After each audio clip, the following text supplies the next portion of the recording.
This morning on BRN Sunday, retirement trends for 2025. Joining me now is Jim Keiss.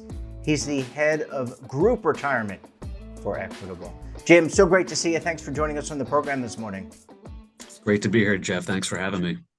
And we're going to talk about the 2025 trends from your perspective, Equitable's perspective. But I want to get a look back. We're coming to the end of 2024. What's your perspective on the year that was 2024 when it comes to retirement plans? Well, Jeff, that's a great question. I think 2024 was the year of growth. We're seeing a lot of growth in plan participation. We're seeing a lot of growth in employers getting into the retirement market for the first time, particularly in the small business community. And we're seeing a lot of innovation with the products and services on the investment side. So it's been a really interesting year. In-plan annuities continue to garner a lot of interest, and I'm seeing some more innovation and uptick there. And I expect 2025 to be more of the same in 24. Again, a lot of growth and a lot of attraction and activity in the private retirement plan market. And Jim, Secure, as you know, because you're heavily involved in the retirement industry, Secure 2.0, one of the focuses was expanding coverage. And Congress, in its infinite wisdom, included pooled employer plans. How has that marketplace grown? The pooled, or PEPs, as we call them. We use a lot of jargon, of course, in our industry, but how has that marketplace grown? Well, I was an early adopter of pooled retirement plans, starting with multiple employer plans going back to the early 2000s. And with the passage of Secure, I think we saw about 170 pooled employer plans filed with the DOL. And that number is more than doubled to 350 as we sit here today, and growing by the week, frankly.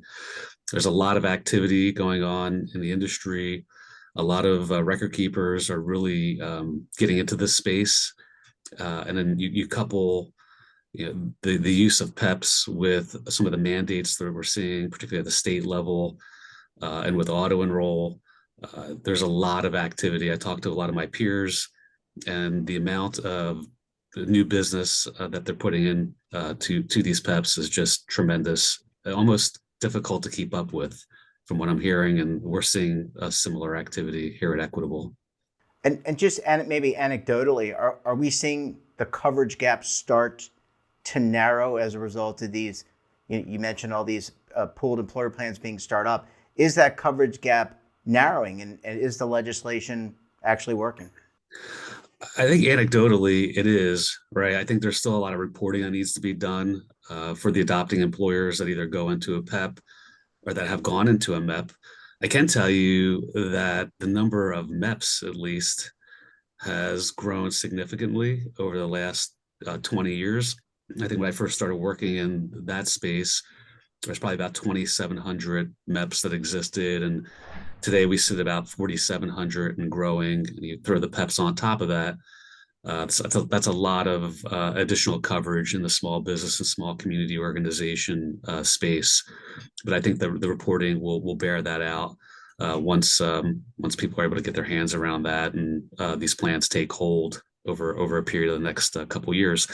Jeff, it took, I think, 40 years to get $7 trillion of assets in the retirement system. And many people believe that we might get another 7 trillion in the next 5 to 7 years by virtue of the mandates and the PEPs that exist. And there's some that believe that 75 to 80% of all employers will be joining a PEP over the next 5 to 7 years as well. And that comes from a broad range of people that work with think tanks on the ERISA law side, practitioners, and the like. So the momentum is as great as I've ever seen it in this area. Yeah, it's going to make 2025 and beyond certainly exciting. Jim, our industry tends to use the participation rate as a benchmark for success. When you look at that number, at least across your book of business, have more employees signed up for their employers' retirement plans? Yeah, Jeff, I think the trends have been in the mid to large market space, and there's a mega market. Auto enroll and auto escalate has been in place for a long time, and you're seeing participation rates in the 90 percentile, 85% or more, 90% or more. I think, the small business community or the smaller end of the market has lagged behind. But obviously, with the mandate for auto enroll and auto escalate, we expect to see pretty steep increases in 2025. I think it is a little murky if you want to think about PEPs, going back to the last topic. There's some grandfathering rules and confusion. So PEPs or MEPs that have existed prior to this auto enroll provision going into place. What happens with new employers that adopt into the MEP or PEP?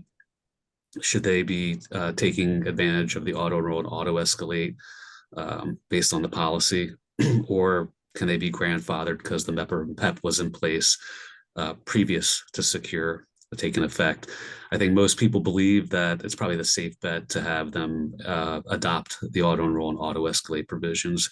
But I think you're going to really see a really quick closing of that gap between the small business community and their larger counterparts. Jim, not a day goes by or a week goes by where there's not a new retirement income product launch. I say that tongue in cheek. It's literally not every day, and it's probably not every week. But there are a considerable amount of new product launches in 24. Based on just your knowledge of the industry and what you are seeing and hearing, do you expect that to continue? Will there be more products launched and therefore more opportunity for plan sponsors to adopt them for their programs? Great question, Jeff. Absolutely, yes. So like PEPs, interest in the in-plan retirement income products were spurred on further by the Secure Act in 2019 and 2.0 as well. And what happened there is we really got a lot of clarity around the regulations surrounding portability and kind of reducing the fiduciary risk. I think plan sponsors were kind of experiencing some inertia because things were unclear. But I think that really paved the way for more sponsors to offer those retirement income products. And there's a lot of interest with savers as well. In fact, recent research that we conducted at Equitable, we found that nearly 2/3 of those surveyed would prefer a consistent paycheck in retirement that's guaranteed for life, aside from having to determine what that amount is on their own. So there's clearly a demand there.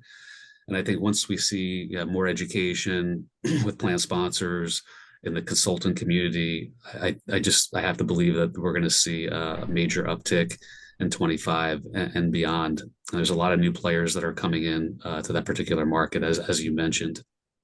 Yeah. In fact, in August, we announced a new collaboration with JP Morgan on a new retirement income solution, already complementing our existing in-plan annuity offerings with AllianceBernstein and BlackRock. So there's a lot of co-manufacturing of products and approaches in that particular space. Yeah, and Jim, let's end. I think you had mentioned you were referencing the Pension Protection Act, which really helped shape a lot of these auto features. One of the key aspects of that was the qualified default investment alternative, or QDIA as we call it in the industry. That's another jargon word that we use. What kind of evolution, I think you kind of alluded to this with the partnership with JP and others, but what kind of evolution can we expect in that space? Because it's been 18 years, going on 19. There's a lot of work, target date funds, balance funds, now retirement income products. But what can we expect in 2025? Yeah, great question.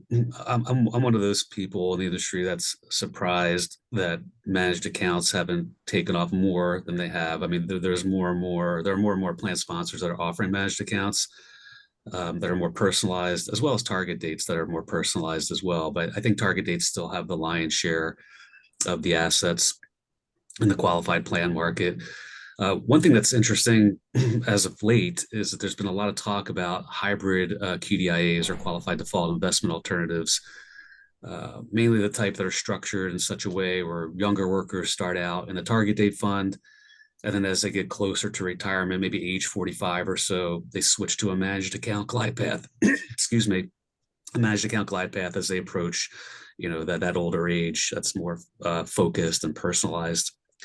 And really, the whole point of a hybrid QDIA is to evolve with the retirement plan participants as their savings needs change.